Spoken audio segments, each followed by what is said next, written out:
What if the life you chasing is already waiting for you, hidden in the moments you've been rushing past?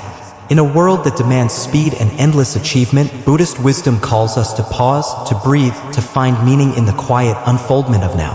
This isn't about chasing time or piling up victories, it's about living with depth, heart, and truth. Today, we'll explore 6 timeless truths to soften your years ahead. Don't rush life, embrace simplicity, live fully present, love with steady kindness, act now, and let compassion ripple outward. These aren't just ideas, they're a guide to a life that feels whole. If your soul is stirring, stay with me. Let us uncover the gentle power of mindfulness together. Subscribe to Buddhist Wisdom Talks and join us as we walk this path, one mindful step at a time. 1. Don't rush life. What if the greatest mistake we make is believing we're running out of time? In a world that glorifies speed, where we're told to seize the day before it slips away, there's a quieter truth, rooted in Buddhist wisdom, that whispers, slow down, let life unfold. The concept of dukkha, often translated as suffering, isn't just about pain, it's the restless ache we feel when we grasp for things before they're ready. It's the unease of forcing a moment that hasn't yet ripened, like picking a peach too soon, only to find it hard and sour. I've seen this in countless faces, young and old, rushing into love, careers, or healing, driven by a fear of falling behind. But behind what? An imagined race where the finish line keeps moving? Rushing often stems from this fear, a voice inside that says, "You're late." We leap into relationships because society whispers it's time, or chase jobs that promise security but stifle the soul. In my own life, I've felt that pull, the urge to move faster, to prove I am on track. Yet, every time I've paused, I've found clarity. Patience isn't punishment, it's preparation. It's the quiet work of sitting with uncertainty, trusting that the path will reveal itself when the heart is ready. The Buddha taught that dukkha arises when we crave certainty in a world that offers none. We push, we force, we ignore the soft whisper within that says, not yet. But life, like a tree through its seasons, doesn't bloom on demand. It asks us to wait, to observe, to let the stillness before the bloom teach us. I think of a story, a young monk, anxious that his peers had found their paths while he lagged behind. His master handed him a peach and said, "Eat. It was sweet, perfect." "Now imagine eating it a month ago," the master said. "Hard, sour, not ready." That's what it's like to force your life. That image stays with me. We're conditioned to believe sooner is better, early success, early love, early everything. But what comes too soon often crumbles quietly, leaving us to pick up the pieces.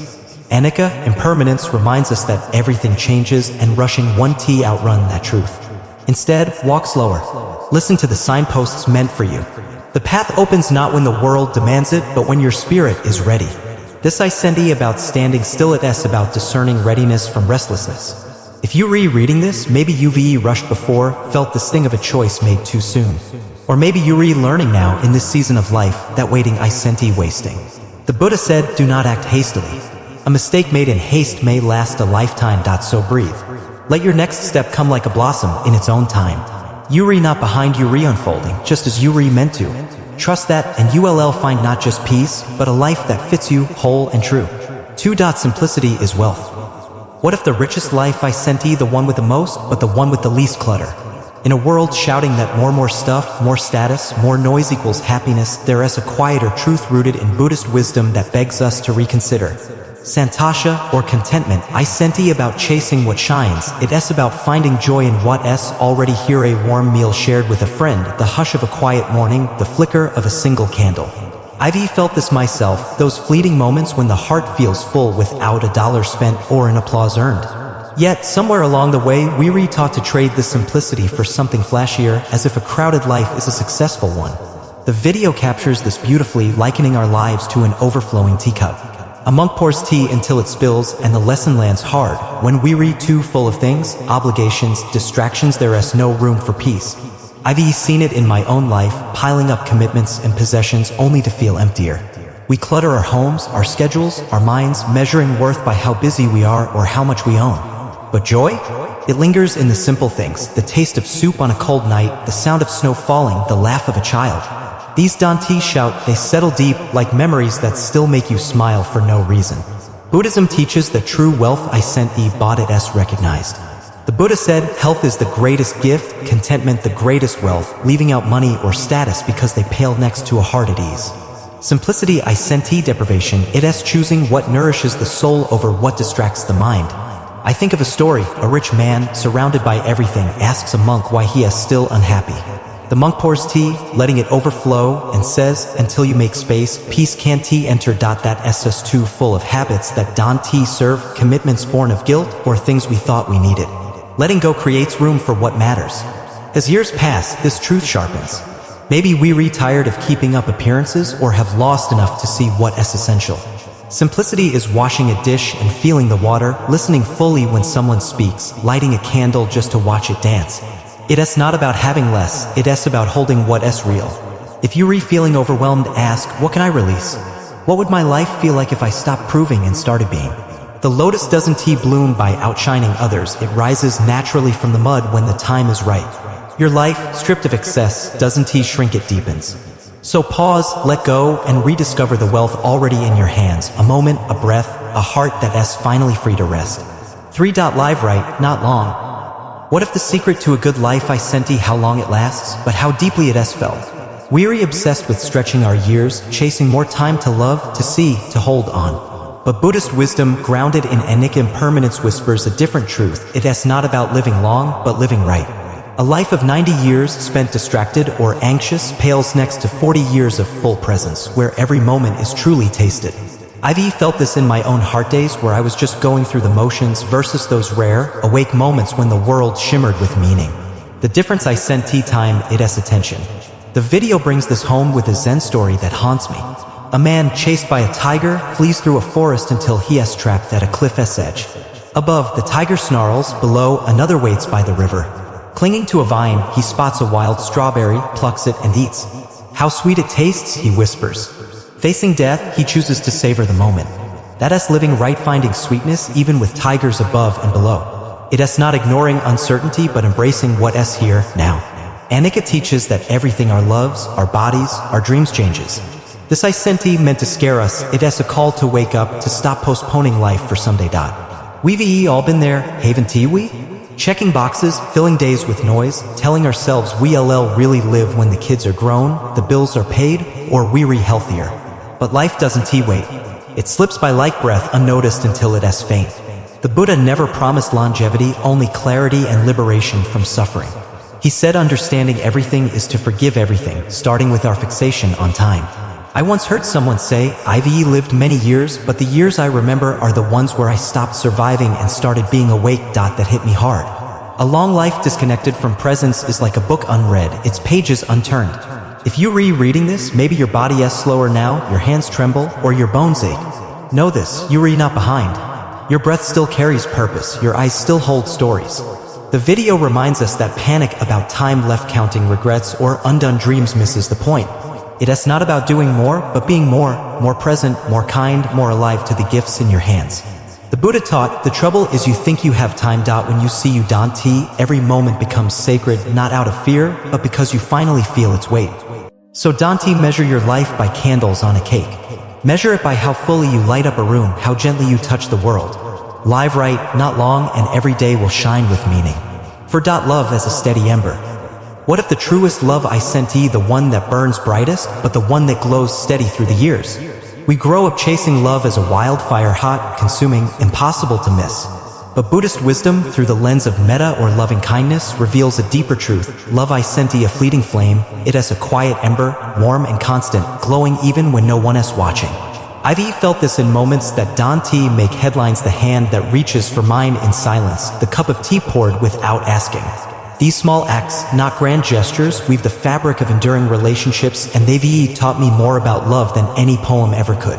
The video captures this beautifully with the story of an elderly couple, married 62 years, still holding hands like teenagers. When asked their secret, the woman smiled and said, "We fought, but we never stopped talking, and we never slept in separate beds, even when angry. In the morning, we turned back to each other. It is not cinematic, but it is real." That is meta, a love that doesn't demand or possess but shows up day after day in ordinary moments. It is the choice to stay soft, to care, not because you must, but because something in you still wants to. I've seen this in my own life. The relationships that last aren't the ones with the biggest sparks, but those built on kindness, like a steady ember that warms without burning out. Buddhism teaches that love, at its core, is about stability, not intensity. The Buddha said, hatred does not cease by hatred, but only by love. This applies to lovers, friends, and the person you share your life with. Love isn't about erasing flaws, it's about holding them gently, forgiving without enabling, seeing the human behind the habits. Over decades, love shifts. One partner may weaken, another becomes the memory keeper, but when rooted in kindness, not expectation, these changes deepen rather than break you. I've watched people wrestle with love's imperfections, asking, did I stay too long? Did I give up too soon? But love has no perfect shape. It becomes part of you, teaching and softening you for what's next. If you reading this, carrying scars from love lost or grieving a partner, know you're still worthy of tenderness. Even if you never find another, let that ember glow within. Love as something you are, not just something you receive. The video reminds us that real love endures not in fireworks, but in the quiet presence that says, I see you, imperfect as you are, and I'm still here. So nurture the small acts, listen fully, forgive gently, show up. These build a love that lasts, not because it's loud, but because it's true. Let your love be an ember, steady and warm, lighting the way for you and those you hold dear. 5. Change begins now. What if the life you've always wanted is waiting just one brave step away? We tell ourselves we'll start tomorrow when the timing is perfect, the kids are grown, or the world slows down. But Buddhist wisdom cuts through that comforting lie. Procrastination isn't patience, it's avoidance, fear dressed up as wisdom. The Buddha taught that one of the greatest mistakes is not starting, a truth that stings because it's so human. I've felt it myself, putting off dreams, convincing myself I needed more time or courage. Yet every time I've acted, even imperfectly, I've found life waiting to meet me halfway. The video shares a story that haunts me, a woman in her 70s, her voice still carrying the dream of singing She tucked away. Marriage, children, bills, and self-doubt buried it, but in her kitchen, she sings, eyes closed, imagining a stage. When asked why she doesn't sing now, she laughs, then cries, then promises to try. That moment is everything. It's never too late, no matter your age, to begin. The Buddha's teachings on right intention and right effort don't demand perfection. They ask for honesty, for stepping into the present, this heartbeat, this breath. I've seen people stall, thinking they're too old or too tired, but the voice that still whispers, what if I sent foolish as sacred, the pulse of a life still yearning to grow. Time isn't as generous as we think, it moves silently, and the longer we wait, the heavier the regrets. The video reminds us that regret isn't just a feeling, it's the slow erosion of self, whispering, you could have. I've carried that weight, wondering why I didn't start sooner, but I've also learned that now is always a doorway. You don't need ideal conditions, they're a myth, shifting like wind on water. Maybe your joints ache or your confidence wavers, but that longing inside you is enough. It's the spark to enroll in that class, plant that garden, speak that truth, or forgive what's held you back. The Zen proverb says the best time to plant a tree was 20 years ago, the second best is now. That's not just advice, it's liberation. You don't need to chase grand dreams, small ones count. Say yes to what scares you, no to what drains you, and be who you are, awake. The greatest tragedy isn't failure, it's the life unlived because you thought you needed permission. If you're reading this, let this moment be your permission. The woman singing in her kitchen didn't need a stage to come alive, she just needed to start. So take that step, however tiny. Change begins now, not when you're ready, but when you're willing. Your life is waiting, and it's whispering, don't wait any longer, begin. 6. Kindness transforms. What if the smallest act of kindness could change a life forever? In a world that celebrates power and speed, kindness often feels like a whisper too soft to matter. Yet, Buddhist wisdom centered on metta or loving kindness reveals a profound truth. Kindness is a ripple that softens the world, a strength that transforms quietly but deeply. I've felt this myself, a stranger's smile in a hard moment, a hand reaching out when I was lost. Those simple acts, like an elderly man sharing an apple, carry an impact that no headline could capture, and they've taught me that kindness is the truest legacy we leave behind. The video tells of a man in his 80s, stripped of nearly everything: wife, son, wealth, yet every morning he walks to the park with 2 apples, one for himself, one for a woman feeding birds. He hands it over with a nod, saying little. When asked why, he smiles, it's the only thing I have left to give, and it makes her smile. That's meta kindness that doesn't shout or seek reward but shows up, steady and unassuming. The Buddha said, thousands of candles can be lit from a single candle, and its life isn't shortened. Kindness is that candle. The more you give, the brighter the world becomes. I've seen this in my own life. A gentle word, a moment of listening can shift someone's day, even their path. Buddhism places metta at the heart of existence, teaching that every thought, word, and action ripples outward. We may never know the full impact of a soft voice in a harsh world, but it matters, oh, it matters. Kindness I senti weakness, it as strength refined through suffering, the choice to stay open when life gives you every reason to close. In a society that rewards the loud and the bold, this can feel invisible, but those who received a kindness that felt like medicine know its power. I remember a time when a stranger's quiet encouragement pulled me through a dark day. It wasn't grand, but it was everything. Your presence can be a pause, a soft place for someone to land.